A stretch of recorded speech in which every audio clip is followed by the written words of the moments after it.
episode 2, Marketeers Clubhouse. I'm Jamie Kalon, the host. My co-host, Pierre Martin, who we all know is missing. I think he's traveling around for his current job right now, being an adult, where we get a few minutes to not be adults and do a podcast, which is amazing. Today, I do have Alex Langevin, my very good friend, who lives in Quebec, Canada, and works on both my teams at 54 Blue and Regulator, and has been in my life for what, Alex? 20 years? 25 years? 25 years, yeah. Yeah, 25 years we've been worked together, been very good friends together, and enjoyed some amazing times. Alex, welcome, and thanks for jumping in and being here. Today, Alex and I are talking to Carl Bissonnette, one of our very good friends, and I've got a very good working relationship. Alex has actually got an amazing personal relationship and does all sorts of fun things with Carl. And Carl's got a really interesting background and currently is charged with being the steward of the marketing for North Face Canada. And North Face Canada is a powerhouse. It just is. Obviously, North Face is the 10-ton gorilla in the outdoor category. And in Canada being a first world country with a very cold climate. And Carl, you guys selling products that facilitate frail humans living in cold climates and being able to get out and enjoy the outdoors. You have a giant job. Before we get into sort of North Face and its parent company, VF, and all the amazing things that sort of surround that world, I'd love to get a little bit of a background, where you came from, who you are as a person, how you met Alex, all that kind of stuff. Let's go back as far as necessary, to young Carl, and see, none of us are young men anymore. We're happily middle-aged humans, but live like boy-child humans, and are barely adults. So take us back quite a ways, and welcome. Let's hear where you're from. Well, first off, thanks for having me, Jamie. This is going to be super fun. Like you said, I think all of us have probably similar background a little bit, and maybe I'm going to start at a young age. Maybe my parents were always active. We had a cottage. We were living just in the suburbs of Montreal, but we always had a cottage, in the Laurentians, and that allowed us to spend a lot of time, by the lake, outside, living active lifestyle. So that was really part of my childhood and just growing up, playing in the forest, whether it was skiing in winter, wakeboarding in summertime, and water skiing. We were really, really active. And through the years, my father, when we hit our teenage years, decided that there was an opportunity to change a cottage into our full-time home. So we basically did a full tear down. I remember being probably 13 or 14 years old and building a house, with my father, building a house, helping him, handing him the tools and everything. But that became our home, and that was just on the outskirts of Tremblant.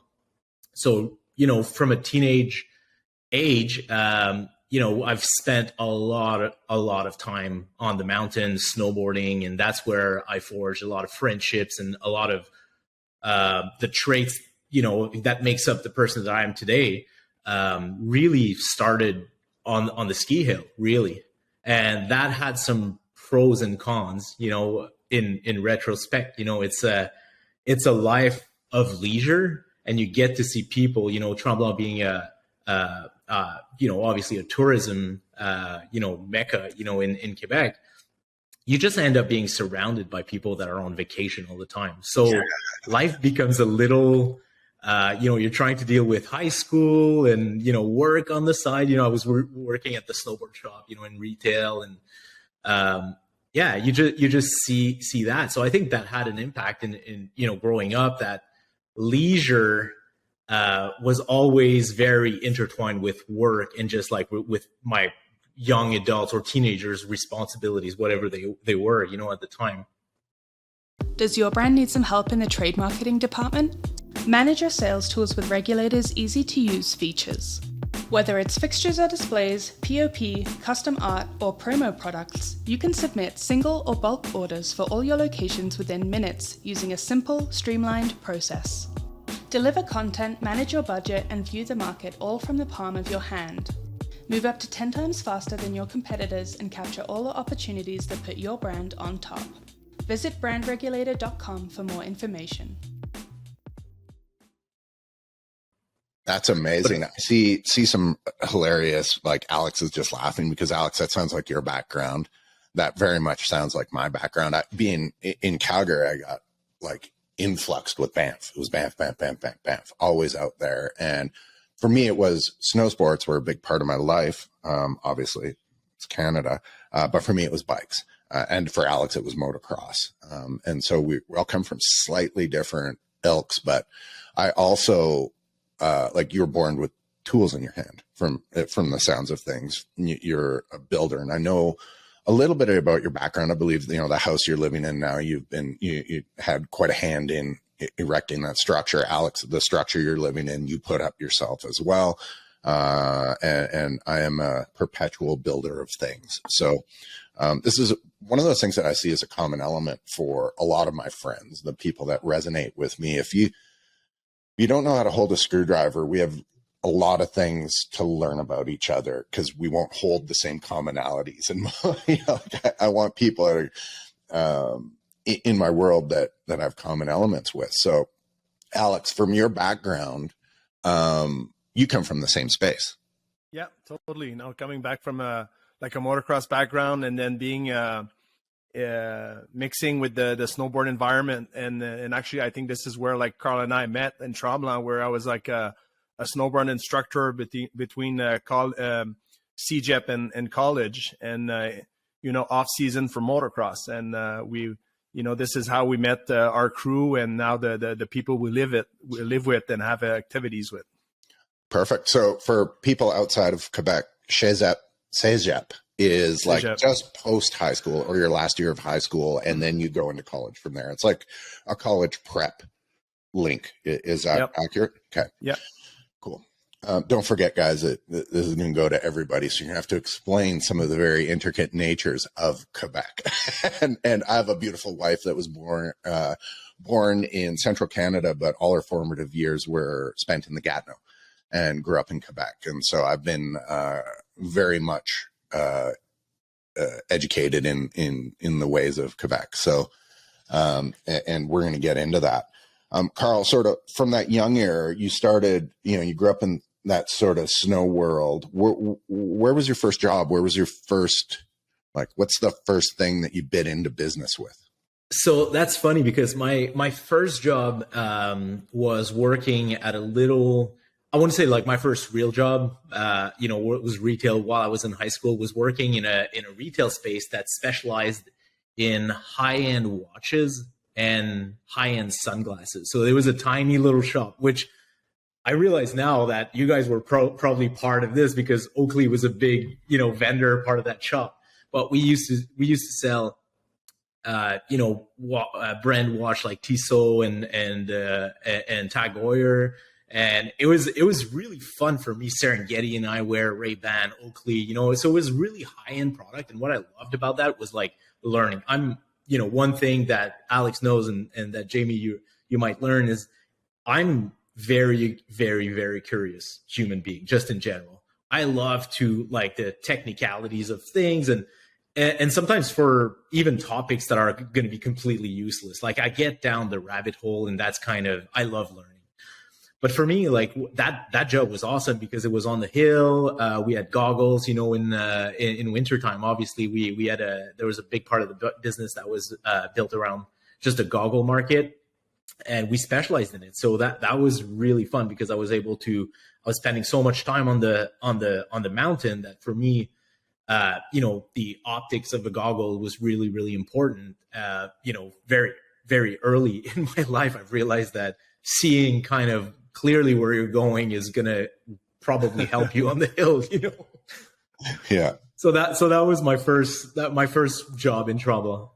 Amazing.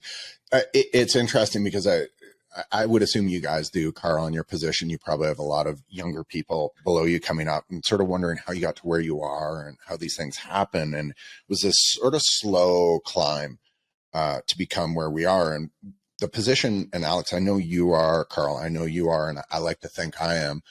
I like to believe that I'm a real expert. I've got a lot of training in consumer experience. And when I'm listening to your backstory, growing up at a resort as a young man, you would have been flooded with seeing consumer experience from a local standpoint, and working in the watch and eyewear luxury world. You would have realized and been trained at a really, really young age to understand what consumer experience is.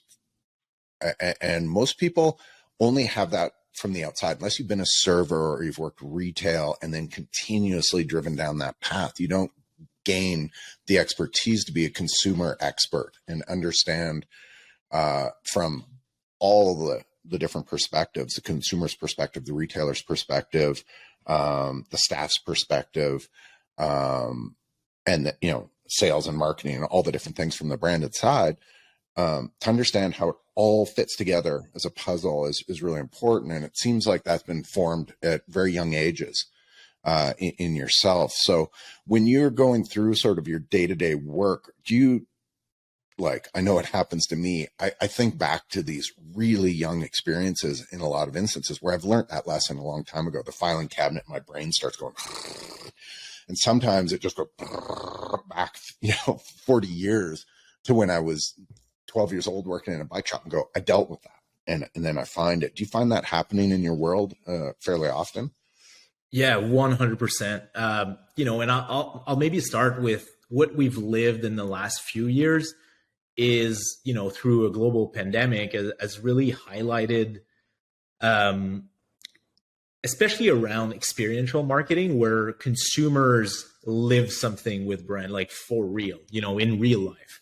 And that's been kind of removed. No one's been able to engage with brands in a true and experiential way for a couple of years, depending on the regions globally that you were. It's been shorter or longer, but everyone's kind of put their engagement with brands kind of on hold in real life. It kind of all shifted to the digital space. And when I think about how through my lifetime I've engaged with brands, I remember whether through music festivals and having brands on site, whether through sporting events, snowboarding competitions, for example, where some of the sponsors were on site. I remember like one event that pops up in my mind was, I was fairly young in Tremblant, was a Snowboard Canada kind of weekend where there was a slope style, a big air. And that was exciting, to feel that, to feel the crowd, to feel the excitement of something that was out of ordinary. I think that's something that now when I'm thinking of my marketing mix and experiential marketing is something that we're all going back to, because the research has shown that consumers are longing, they're craving for those brand experiences coming out of a global pandemic. Whether it's at a grassroots level on some maybe smaller initiatives or larger initiatives where there's, some of the initiatives that we have in summertime, for example, where there's couple thousand participants, it's whether no matter the scale of the initiative, I think I always try to put myself back as a kid or as a younger consumer that's kind of maybe just engaging in the world and seeing things for the first time, because it's easy for us middle-aged dudes, to be like, oh no, that's been done. But for younger consumers, that's something that might still be new. So it's important, I think, to stay in touch with and kind of remembering that emotional memory, I want to say, that we've lived through, through our lifetime, and not get disconnected. And that's why, like, surrounding yourself with different and diverse individuals around you that will bring that different perspective, that are a different, I want to say, position in their life cycle, consumer life cycle, is important to keep that in mind. Yeah, that's amazing. We're going to jump back to this point really quickly, but I want to bring back something that Alex and I were chatting about yesterday, and I was just sort of picking at him because he's got more experience with you as just a friend. And I'm like, where did Carl come from? What's his education? And he referenced something that resonated really hard with me. And you have this like technical training in the world of logistics, which we're going to speak about a little bit. What's your background in sort of that sort of, outside of traditional business and marketing training? You've got this sort of secret skill.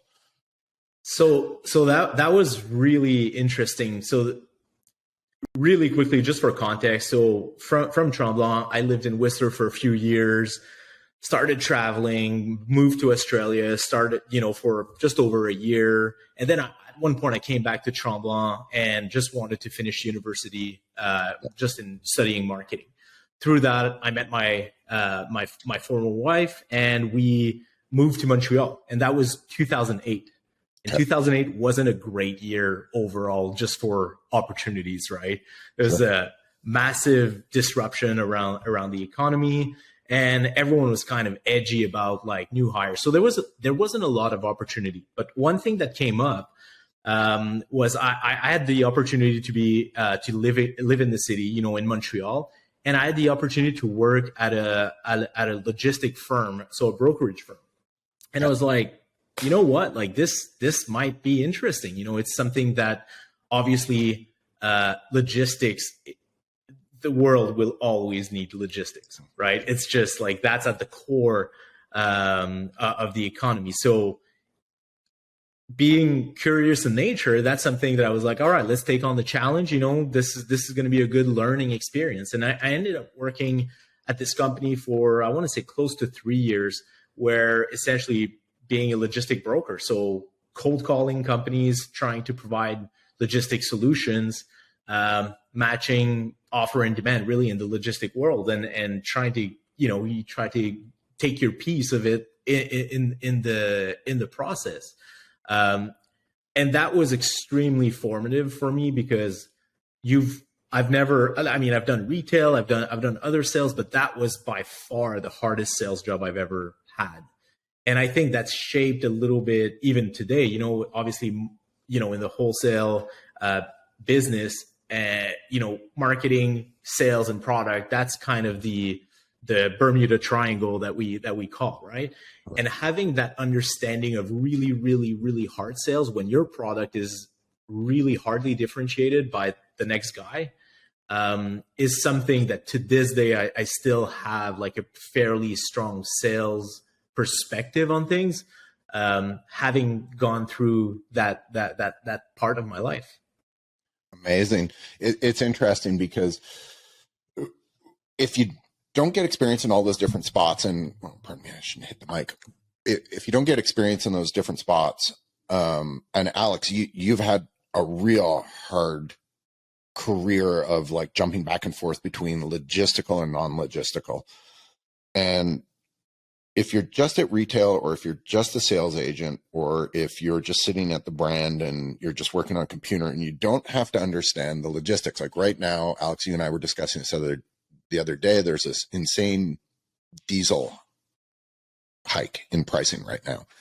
And it's based on a bunch of different variables, but in the end, what it's doing is it's choking off supply from everything. It chokes off supply from products, supply of marketing materials getting in, all these different things get choked and everything escalates in price. And this is purely logistics. That's all it is. And the economics that fall behind that. Alex, you actually work with Carl and help supply a bunch of different marketing materials through Agency 54 Blue. When you're thinking logistics, and I know you think logistics 24/7, what are your learnings? What have you, like there's a level of flexibility that you need, and you need to be so in tune with these things. How do you negotiate that landscape?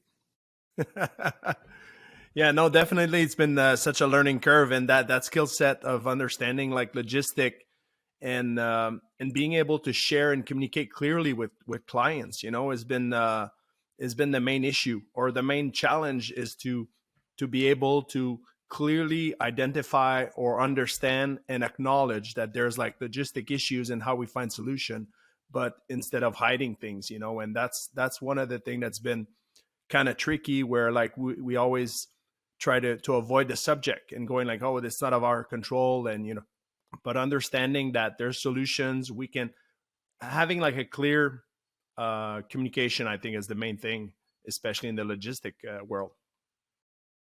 From brand development to simple market executions, 54 Blue helps brands of all sizes grow with sustainability in mind.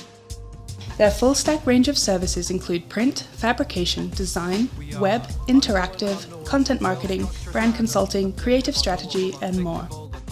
Why not execute at the level of the big guys? Join some of the world's largest brands and lean on 54 Blue for your next go-to-market. Visit 54blue.com for more information.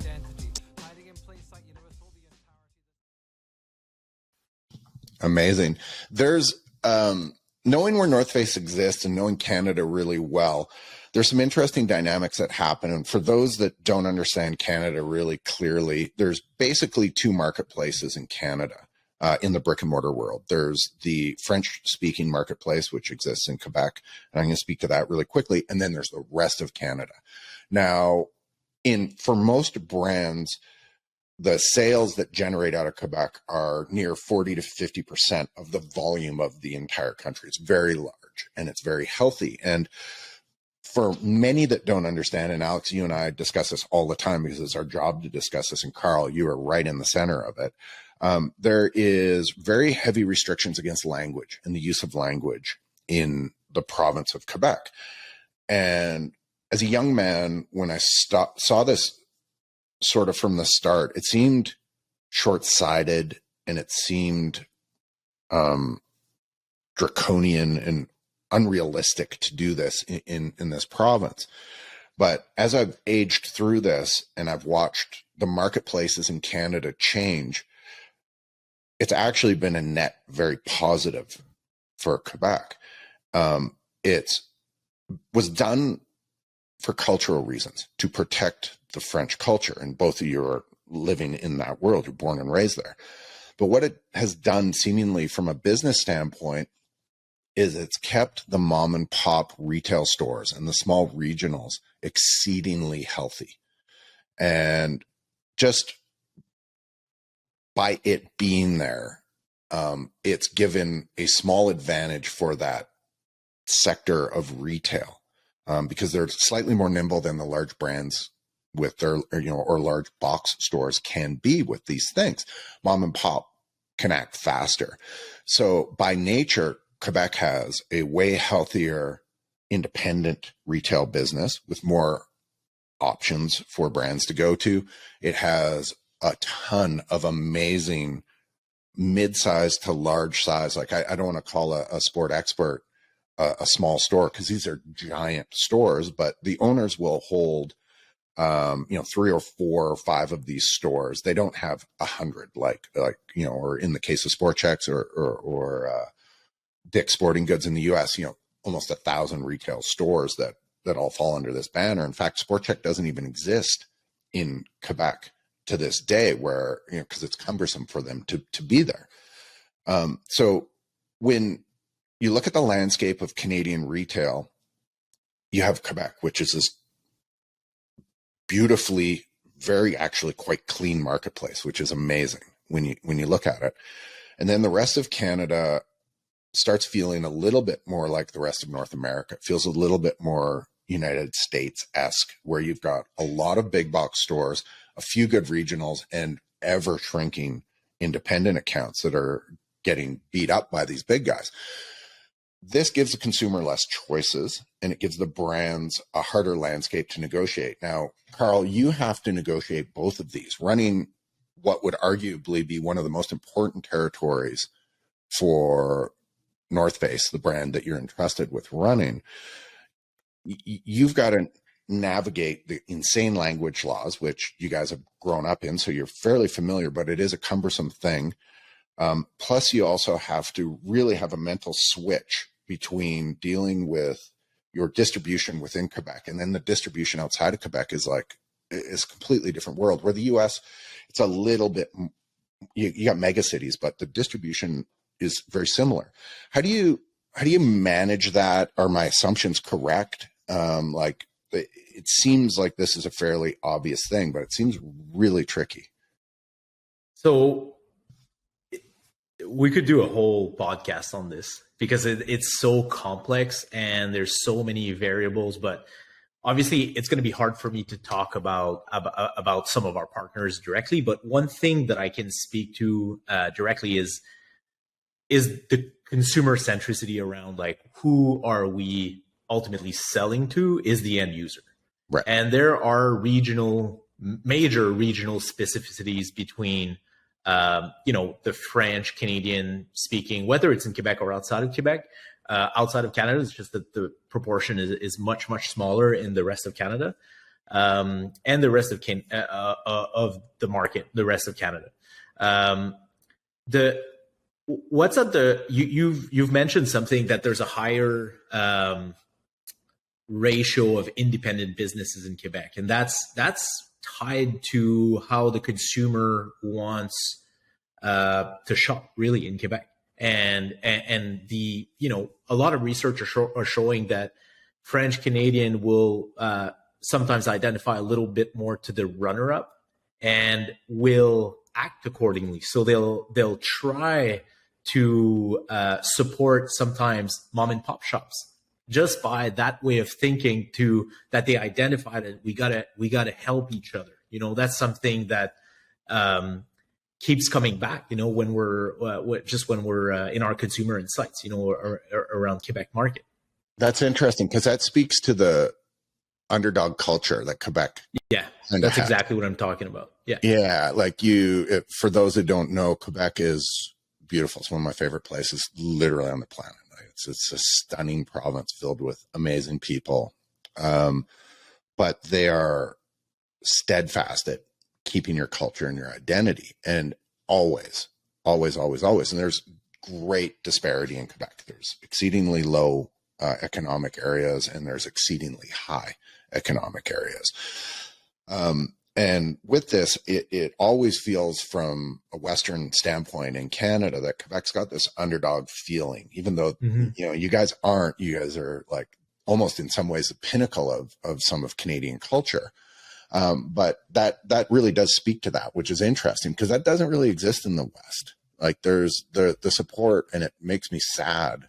But the support for small retail here is terrible. It's fucking bullshit. Like they've just let it slide for slightly cheaper pricing and potentially a slightly easier shopping experience versus going into an independent. And Quebec has held that hard, and I love that.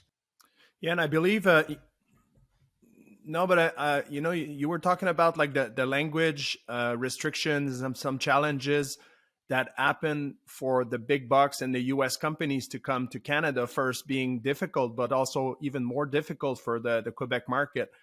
And Carl, do you believe that transition period or that lead time that accounts have in Quebec to react, and that buffer period, to understand that, knowing that the big bucks are coming, or the US companies are coming, and they will have to struggle with the language barrier or the language regulation, allow them to react and diversify and elevate their game, and even become like a mom and pop shop, but becoming like a large independent, or a larger independent, and growing their business. And having that little buffer period was like an asset for them, pretty much, even though it was like, if you look at it from the exterior, like Jamie was saying, you could say that, okay, it's a lot of regulation, a lot of stuff to deal with, tagging, product, and so on, and campaigning and marketing. But when you look at it, it's an asset, for them to grow their business.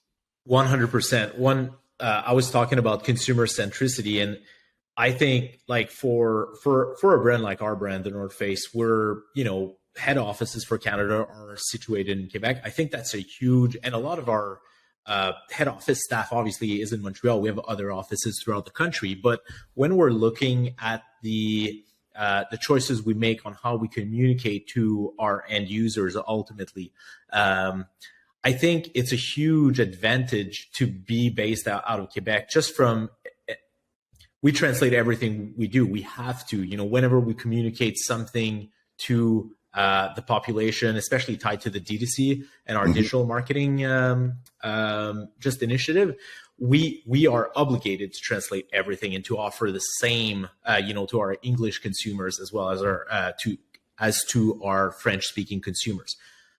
And then through that translation process, that's where you can be tone deaf a little bit with the French Canadian market.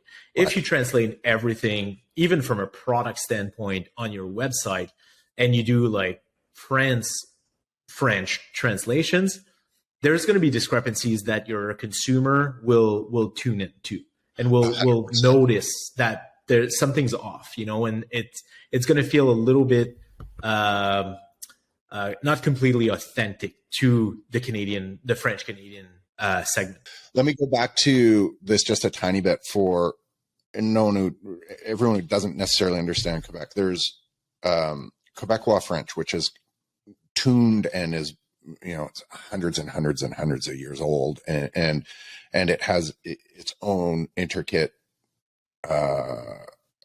grammatical things, and it's got its own slang for sure. And then there's Parisian French, which is literally French, which you just talked to, which is a little more sing-songy. It's a little different, and they don't translate perfectly against each other. You guys, they work, but they don't work. And what ends up happening, Alex, you can speak to this because I know you're writing a bunch of content on this because you're an expert on it, is there's brands that will try to use one version of French, and they generally pick the Parisian version of French, and it doesn't translate great into Quebec, which is a giant marketplace. Quebec naturally is probably the second largest marketplace in North America, or third, next to the greater New York area and Southern California. The next one is Quebec. So to neglect the language correctly in that space doesn't make sense. And so I think most people just don't understand this, and brands coming in really struggle with it, Carl. And they also don't understand that hang tags, all marketing, all digital messaging, all window front messaging, anything, it all has to be in the correct French in Quebec, in this giant marketplace. And there is literally a group of people running around handing out fines. If it's wrong or if it's English, they will do it. And once you get dinged once, they just keep coming back at your company over and over. They're like, yeah, you're a perpetual line stepper on our culture X brand, and we're now just going to keep banging away at you until you get it right. So it's cumbersome. And you brought it back that most brands put their head offices in Quebec, and that is a brilliant decision because it's such an intricate, it's the biggest marketplace. No one can disagree with that. And it's so intricate. So everyone needs to understand it's super hard. You've mentioned it's cumbersome, yes, but at the same time, I think it really allows us to properly articulate the need from a business standpoint to do it right. I think if it wasn't cumbersome, there'd be a lot more kind of, we'd probably take shortcuts sometimes, but we're not allowed to take shortcuts.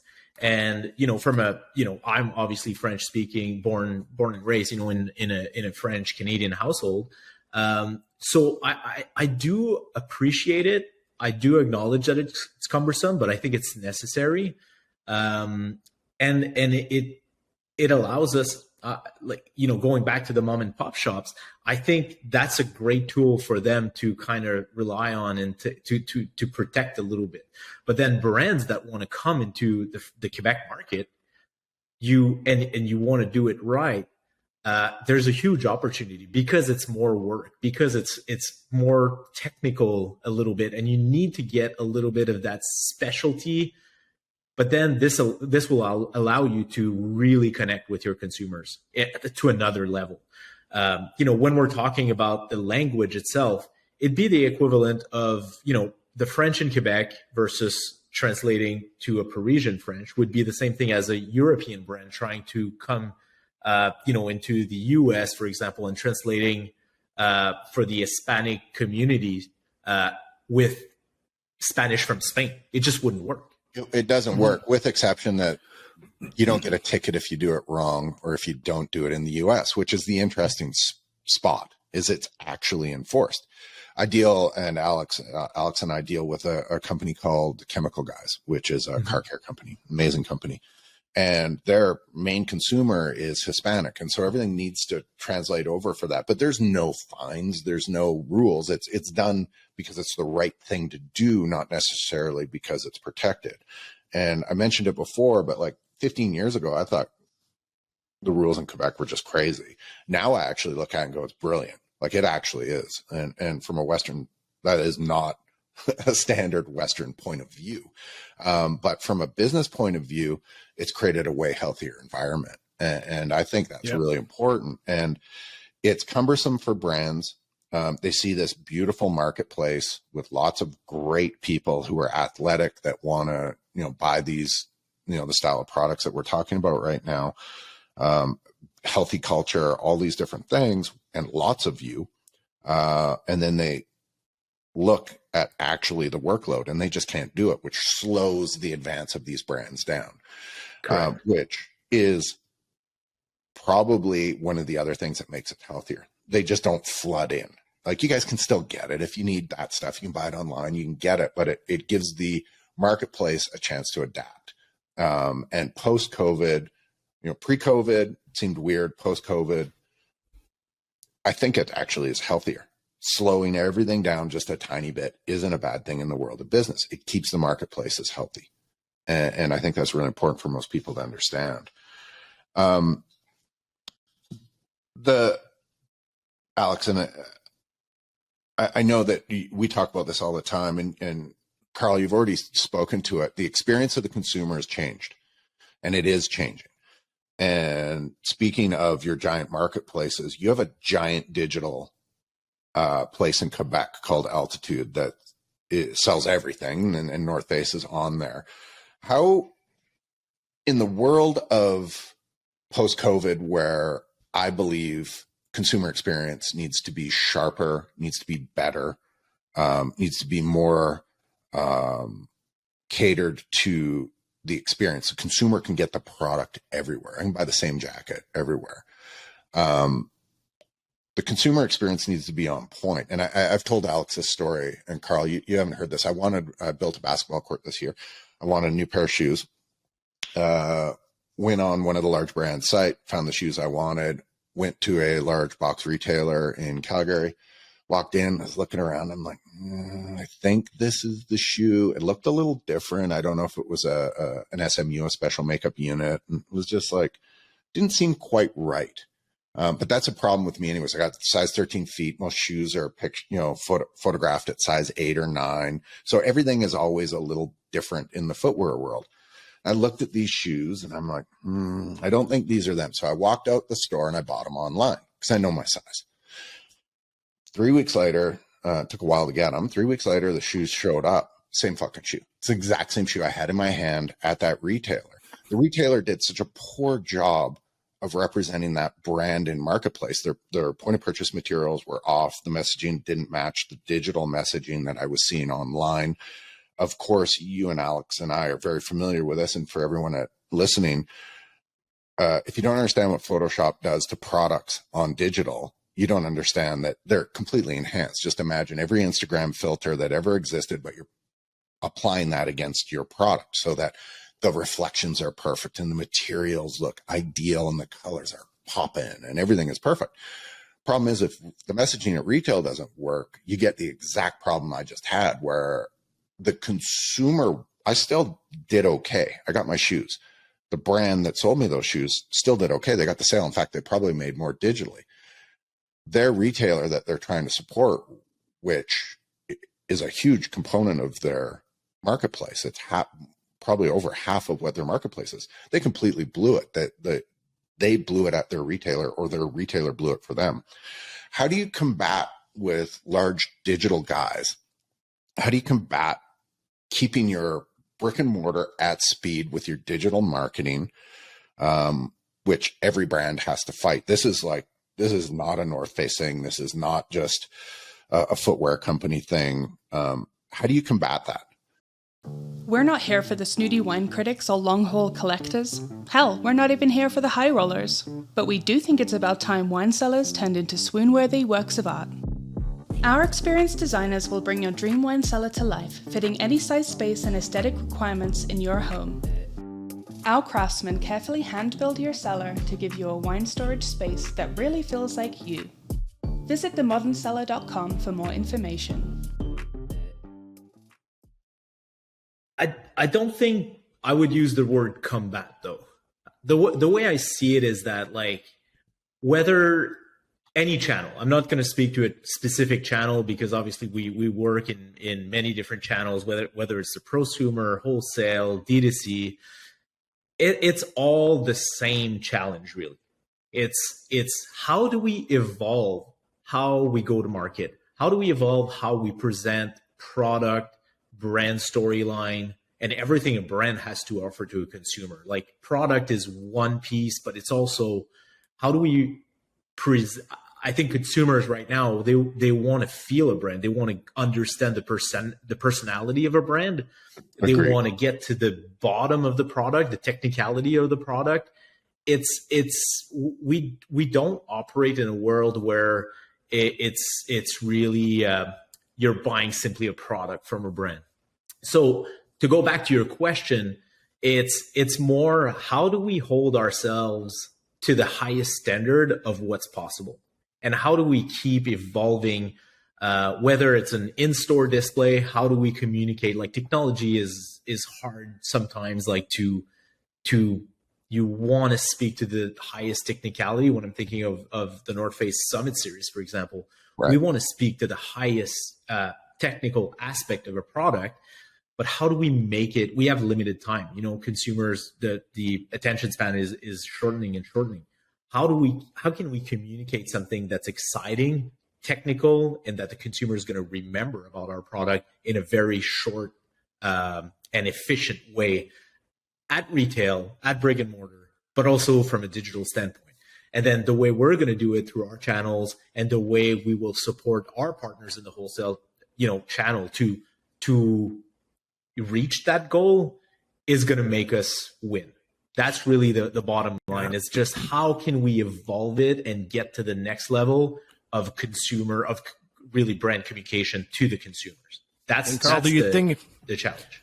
Do you think it's easier as a Canadian subsidiary, knowing that you already have to do segmentation for French translation and some campaign? And, we always say that the Canadian market has a healthy distribution and a healthy brand image. Do you think it's easier for a Canadian subsidiary to actually, like you're saying, focus on the strong stories and maintain like a high level and pure and really clean brand message in the marketplace, compared to when you have to do like that same message in America, in the US, and you have to tackle multiple categories, where in Canada you might have the flexibility, I would say, to cherry pick your stories? Well, I think I can't speak for my global counterparts, but what I can say is that, like, everything's put through a filter, from a global standpoint, and everything we're doing, it's a strategic decision to go after. Then I've been very fortunate, and with VF, we have a lot of regional leeways to kind of do what's right for our consumers and go after, the probably, and prioritize our business and our business decisions. So I've been very, very fortunate. Maybe just to do one step back, I've entered VF in a completely different brand. I came into VF as a marketing coordinator for the Reef brand, which was previously owned by VF. So think about it, like a surf brand in Canada. So that's kind of difficult, but we were allowed to, and we were fortunate enough to allowed to kind of do our own decision through the kind of what needs to be true for the brand to operate in our regions. So where I'm going with this is that yes, absolutely, Alex, we're lucky that we're able to kind of prioritize based on regional opportunities. And for Canada, for a brand that like the North Face now, I'm very fortunate because the brand is highly adapted to the regional specificities around the really weather pattern and just like weather in general. A large part of our business is in insulated outerwear and just overall outerwear. In Canada, you know, and having we had people working on the brand that came to Canada, you know, from the US, but it was interesting for them to realize that in Montreal, like go in February, going to the store to pick up a loaf of bread and some milk can be, you know, challenging, you know, in a snowstorm. You know, for us, we've lived through this. We're, you know, born through this. But for someone from the outside, it's like, oh my God, I'm actually using my outerwear. It's very, very useful, beyond useful. You know, it's necessary. So we're very fortunate with the North Face in Canada because we've got really strong affinity or really strong tie to what the bulk of our product line and our product categories they're relating to the consumers. Speaking to my colleagues, you know, in Mexico, they've got a bit of a different opportunity in their own market. You know, for them, it's really focused on trail running and building that segment, you know, around hiking and trail running, and around the what we call the off mountain space. Sure. That can be, you know, for that region, that can be maybe a little bit more prioritized versus us here in Canada, where snow sport and just outerwear in general is very an automatic or a priority. You guys are fortunate to have a product line that is so solid in all seasons that you can support literally everywhere on the planet. It works in the freezing cold and the boiling hot. North Face is actually ubiquitous in all those environments. It's a brand that has the width to be able to support that, which is amazing. Where something like Reef sandals, as you mentioned, it's like you kind of need warm weather for that. And Reef could, you know, there's just by nature of the product, you can't bridge that, which is just the nature of the power of how great North Face is as a brand. And there's a few brands out there that can do that. Nike, Oakley, North Face, there's all the big ones that, you know, that are global brands can exist in that world because they've got the base set up as a brand to be able to expand into these other marketplaces. So, but that's where Jamie and maybe, you know, with Reef, for example,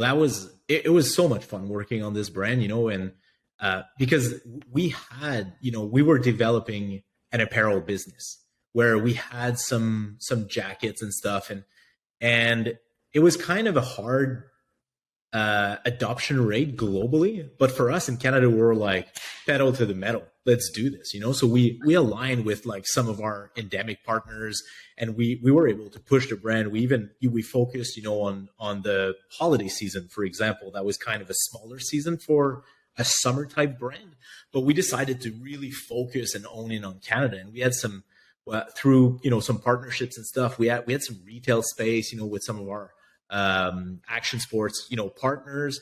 And, you know, an example of how we try to really be tight with the market is we decided to do like one of the shoot for the holiday period out of Tofino. So we were able to really integrate, you know, the product storytelling into the campaign. And our partners, our retailers were ecstatic about it because then it was like they could speak to their consumers in an authentic way. And that was something that was new for the brand, but allowed even other regions like Europe or Australia, you know, that was kind of the opposite, to kind of diversify a little bit and change a little bit the positioning of the brand, just to try to maximize the year-round opportunity around the brand. So there's always like creative ways where you can kind of, you know, if you get the leadership support, you know, to kind of go after those opportunities, there's always a creative ways to go after it. Amazing. The getting back to like when we're talking about digital marketplace, and I look at the world fundamentally as simple as I can in every area. It's such a tricky world nowadays. So I look at things as digital and brick and mortar as being the two primary marketplaces that exist. You spoke to the messaging being simple enough and sticky to translate between the two. That's what we just sort of discussed.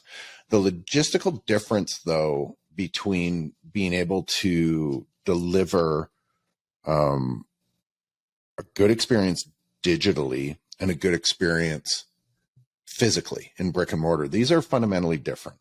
And I look at this as a go-to-market experience, a GTM experience. It's like if you're going to launch something digitally, you need its counterpart. If you're going to launch in both worlds, brick and mortar and digital, your timing gets tricky. Digital can move really quick. You can launch a digital campaign globally or regionally in like super, super fast.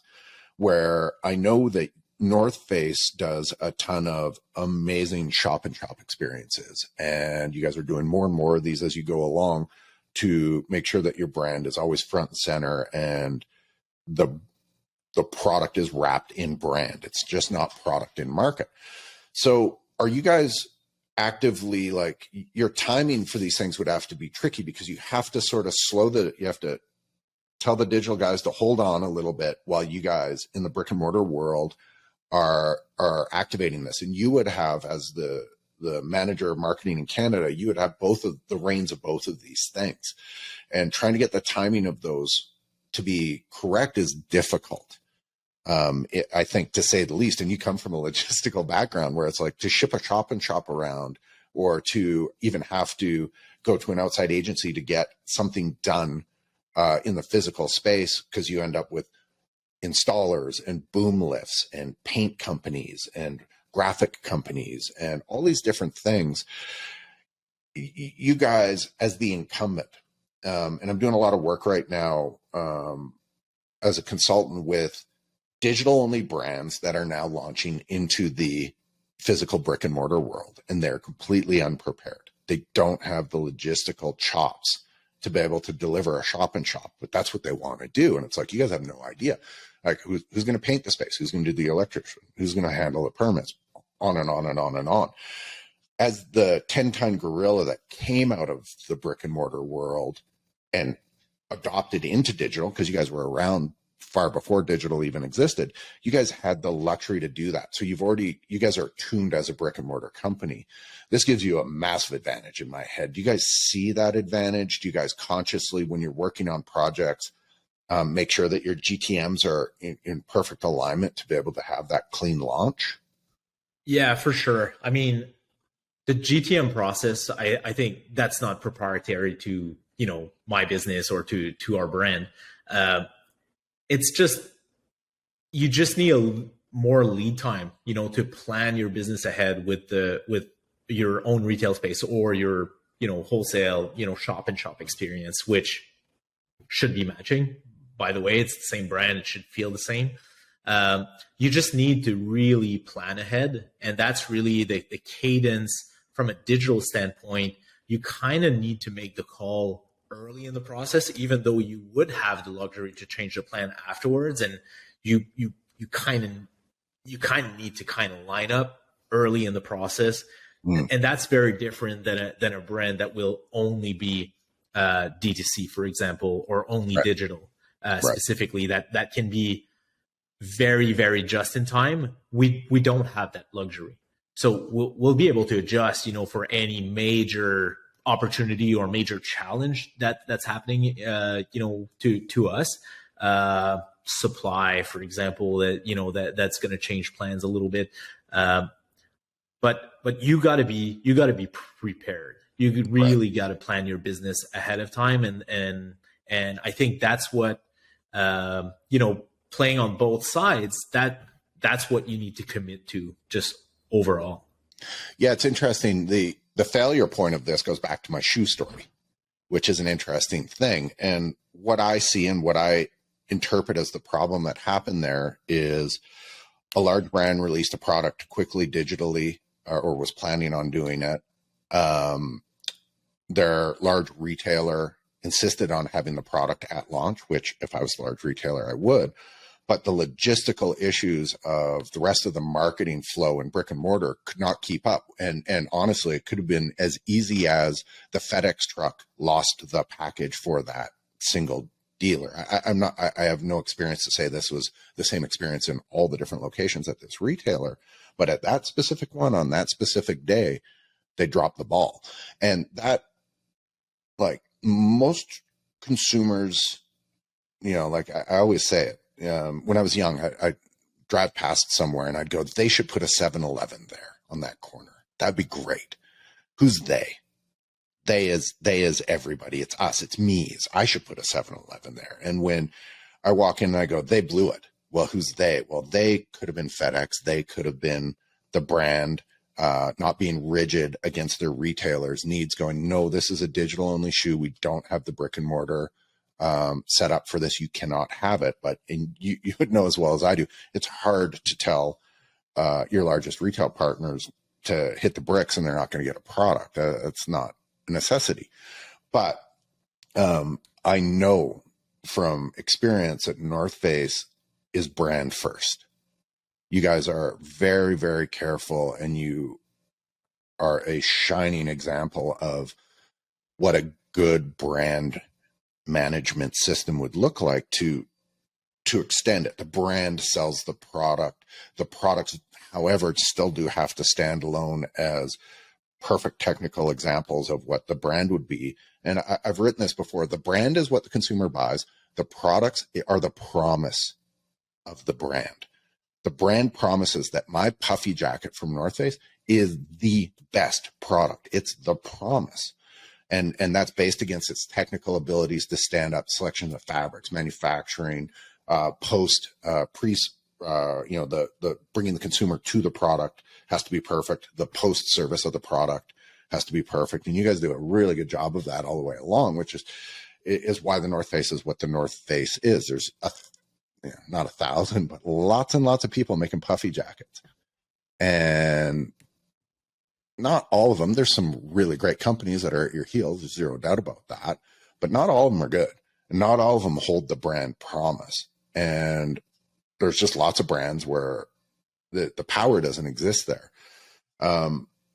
From your head office down as a subsidiary into Canada, and you're charged with running a jewel for North Face. Let's not dilute that. Where's your leeway?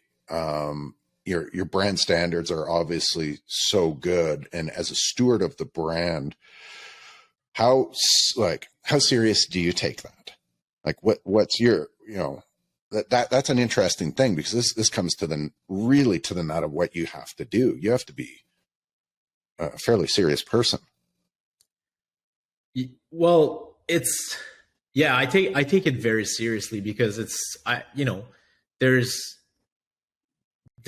there are a few brands that are, that have that icon status, and, North Face is, against the biggest brand right now. When we're looking at our brand health tracker, the metrics around like brand awareness, aided, unaided, like we're rubbing shoulders with some of the biggest brand in this world. Undoubtedly. Yeah. And that's something that the whole team at the North Face, there's not a day that goes by that we take what we're doing for granted, because there's a slew of people that would love to take my spot, Yeah. So we all want to, kind of contribute to the brand's success, seeing how the immense work that's been done with the global teams, the regional teams, in the last few years. When I came onto this brand, there was no segmentation strategy around the brand. And for me, I was already at VF, but for me, that was one of the first questions that I wanted to know, when I started to look at potentially this opportunity, was what is the brand, what is going to be the brand's approach to its own future? And during that time, the brand has really grown to, I think, a stronger position in the market, just based on very difficult business decision. To be willing to say no to things is really hard, especially for a publicly traded company. Yeah. But it sets the foundation for long-term value, long-term growth, which is what we're feeling right now from the brand. And then you pair to this people like myself that are really, really proud of working on this brand. And we really hold each other accountable to give our best into this brand. And so that creates a really cooperative culture between the teams that, there's no fingers pointing. It's all about like, hey, how can we help? What more can we do to kind of, put this brand in the best position, ultimately to help the end consumer? Because that's what we're trying to solve, we're trying to solve some challenges for the end consumer. Right. So there's not a day that goes by that our team is not like, what more how can we optimize, any part of the marketing functions, or for the sales team, or even forecasting, planning, how can we be more efficient at delivering to our end consumer? Yeah. Regardless of the channel, regardless of the function, it's just like, how can we better the end consumer experience? That's really what drives me, and that's what I'm really proud about being in this in this brand and in this company is that we have the framework in place and the criteria, the way we do our OGSDM, and that we prioritize the business needs, and it's always focused on the consumer. Yeah, that's amazing. It's tough to keep the brand clean and maintain the proper brand promise to the consumer and everything. There's no perfect brand. It doesn't exist. However, if it does exist, it looks something close to what you guys have developed. You guys have a great thing. That's why you guys are at iconic standard. And again, if we dug under the hood, would we find problems? The answer is yes. Every brand has them. But from the consumer standpoint and from the effort that I see put out about trying to keep a thing healthy and try to not just keep it healthy economically, but morally, and do the right thing for the consumer and do the right thing for an environment. I know from our side, we're always tasked with, if my company's doing work with you guys, is reducing waste is kind of always a thing that we try to maximize. If we have to send a truck, let's send one truck, not 10 trucks. And let's make sure these things are done right. And that's not driven necessarily just off the economics of paying for 10 trucks, but it's the fuel and all these different things that gets used. And we see that. And I always find that an interesting thing to see from brands is when people logistically start looking at it, and just, again, nothing's perfect. It's a group of humans working inside of a living, breathing thing, which we call a brand, and trying to grow it. And these decisions are tough. I see that TNF has tons of ambassadors. It's part of your ethos to have ambassadors. I just did helped a writer do some quotes and stuff for an article in Entrepreneur about ambassadors. And it obviously starts with Ye and his anti-Semitic issues with his problems that he has and the issues that caused Adidas. And of course, I was ground zero for Lance Armstrong and Oscar Pistorius at Oakley, and they relied on our systems that I put in place through my other company to help clean the marketplace with that. North Face has done really, really well with ambassadors. You guys grow ambassadors. You have quite a few of them that run around, but you rarely have problems with your ambassadors, which is lucky from what I've seen. And you guys have you've grown your business with sort of this mid-tier ambassador without having someone like super, super famous to try drive the product. I look at this as the best way to do it. You have all these inspirational, aspirational people moving around there doing amazing things, but you guys aren't hanging your hat on a single person like a Lance Armstrong or somebody like that. Is this by accident? Is this a very purposefully done sports marketing approach, or is this just by nature the world of outdoor is slightly more fragmented and not filled with those people? Yeah, that's a good question. I've never given much thought about, like, you're exposing some of the, being partner with someone, having people that with a common goal, can have its issues for sure. We're all human, at the bottom of it is that an athlete team, an ambassador relationship, you're relying on human traits, and there can be pros and cons, to just how humans are in general. Are we sheltered from it? Absolutely not. I think there are steps you can take to always be close to the people, and that's in every aspect. It's not necessarily just in ambassador and brand, or athlete and brand relationships. I think that's in all of our relationships. Right. To be conscious of what's the dynamic right now. Is it going well right now? Are there, kind of little red flags or just, things that we should speak about? I think in any relationships, if you ignore something, it'll blow up in your face at some point. And an example of what we're doing for this, that, is we have a big athlete team, but we also, we're very close. I don't, for us in Canada, we have a bit of a regional team. Right. And the goal is always, like, hopefully, to get our ambassadors, our athletes, access to the global team. That's when we're like, we've done our job, and our athletes, we're proud of them. They've been able to kind of step it up to the next level.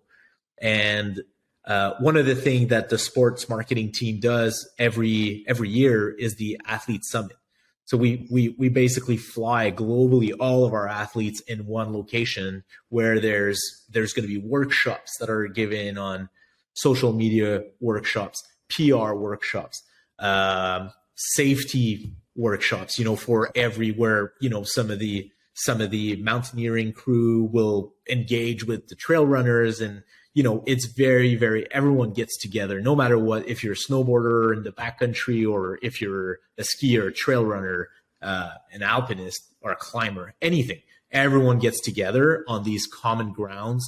So that's one way for us. And obviously there's the internal team that's there also to engage, and just to spend time really with our friends. Really, they're our friends, they're our co-workers, colleagues, and I think that's one step that you can be. It's easy to sign a contract over a PDF and, manage with the agent and all that, but it's not real. And I think you need to put these steps in place. And our sports marketing team does an amazing job at just staying close and supporting and just engaging with our athletes and ambassadors.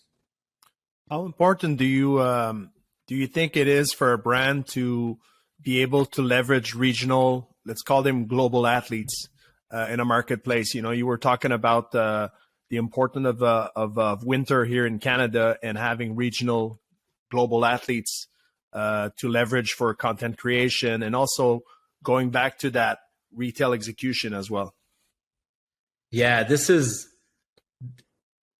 when your athletes and your ambassadors understand also that, we are results driven, and we're trying to win, at retail, and ultimately, I'm going to sound like a broken record, but it's going back to the consumer. If we can get access to top tier athlete to our consumers, either through a store presence, an event, or, some of the events that we've done, Winter Camp Out, for example, where we'd invite like a pretty substantial team of athletes and ambassadors to engage and to, meet and greet, with consumers. It's extremely important. And we're very lucky in Canada that, some of our friends, some of the athletes are in Canada, even though they're on the global team, they are in our region at all times, so the Ian Mack of this world and the Nick McNutt, the Blondes, and Revy, like there's just like so many people, especially in snow sport, that are here in Canada.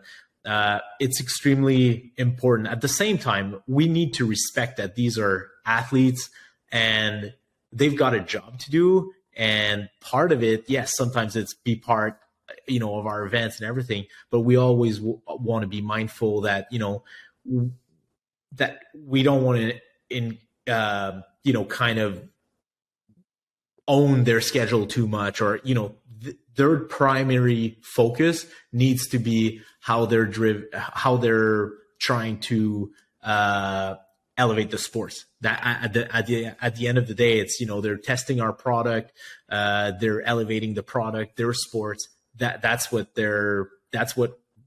inspiring people to kind of take notice of what they do. Yeah, that hands off but hands-on relationship that you're just like, it's a delicate balance. I've seen that balance happen in the heyday at a couple large brands that I've been able to touch, where when you can create an actual authentic community and build these athletes up, it gives you longevity. It gives you athletes that when they retire still support and are ambassadors against your, with your brand and continue to go. You can see really clearly when that starts to fail, when contracts change. Generally it's post, when an athlete retires and the next thing you know, they're wearing the competitor's product. You can see through that was just an economic experience for the athlete, and for you guys to cultivate and put effort in against all the different variables. He said, even something as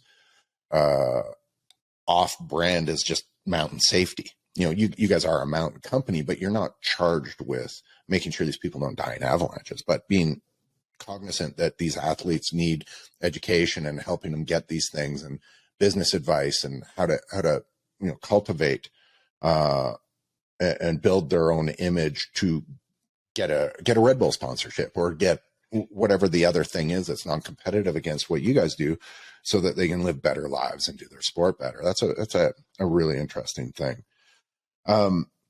Carl, thank you. I could talk to you endlessly. We're just over an hour here. I'm going to bring you back later in the year. I'd love to chat with you. I've got a bunch of things, a whole notebook full of stuff that I didn't get to ask you, but I do want to keep this sort of short and sweet.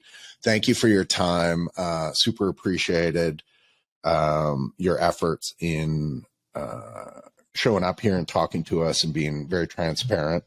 Before we go, there's a segment that I like to do, and we generally have pretty cool lives. And I originally called it the "You Show Me and I'll Show You" segment. I'm going to change it to the "Cool Confessional," and it's a safe space where we get to not be cool people for a while, because generally everyone thinks we got pretty cool jobs and we've worked our way up into these really interesting spots with lots of very cool brands.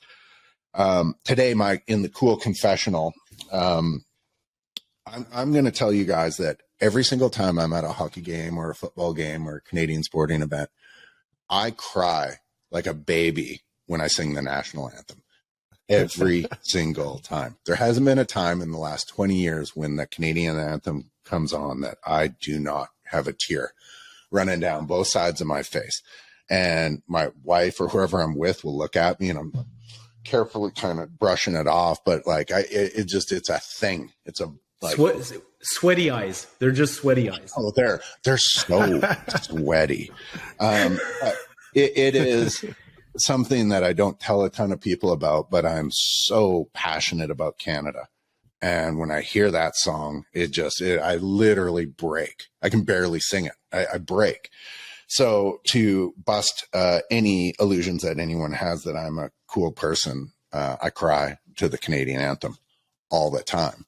Alex, I respect that.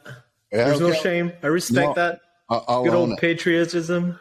Yeah. It's a tearjerker for me. Alex, do you have anything you'd want to divulge in the confessional today? Something I could share for sure is that most of the time when I sit down on the couch and my girlfriend's watching some girly, Selling Sunset type of TV show, and I sit and then I watch, and then she goes like, "Hey, babe, you can do whatever you want, and I go like, "Oh yeah," I just put my computer on my lap, and then suddenly I just like stare at the show and keep watching those girly reality show. And that's my little shameless. There's nothing about watching the crew of Selling Sunset. It's real estate inspiration. It's just design inspiration that you're watching. Totally. I love it. I love it. Carl, do you have anything to dish out in the cool confessional today? Yeah, I'll stick in the entertainment. You've talked about like hockey and sporting events. Alex is talking about like just cable television. Like we're always like, through our music taste, we always like, we want to know what's cool, what's, in everything that we're getting entertained with. One thing that I'm a sucker for is just, it's pretty basic. It's YouTube. Like I've spoken about like my curiosity on things. Yeah. I will there's a lot of good series out there now, all the different platforms are starting to produce, and you can get lost in following all the series. Mm-hmm. But sometimes I get stuck down the rabbit hole of just like the YouTube algorithm, and I, just learning stuff that makes no sense, that I will never use. And it's not that cool, to watch some dude like telling us how he's raising his goats to get like the goat milk to process it into cheese. And I'll never do it, but I'm just curious to one more video, I built a tennis court on YouTube instructional videos. So I have been down that rabbit hole. If we meet each other down that rabbit hole one day, let's pretend that we're best friends and high five in the YouTube rabbit hole. Thanks. Next time I'm in Calgary, let's shoot some hoops. I'll bring my shoes. I love it. I love it, guys. Thanks, everybody. Carl, appreciate it. Alex, thank you very much. Everybody, enjoy the day. Take care.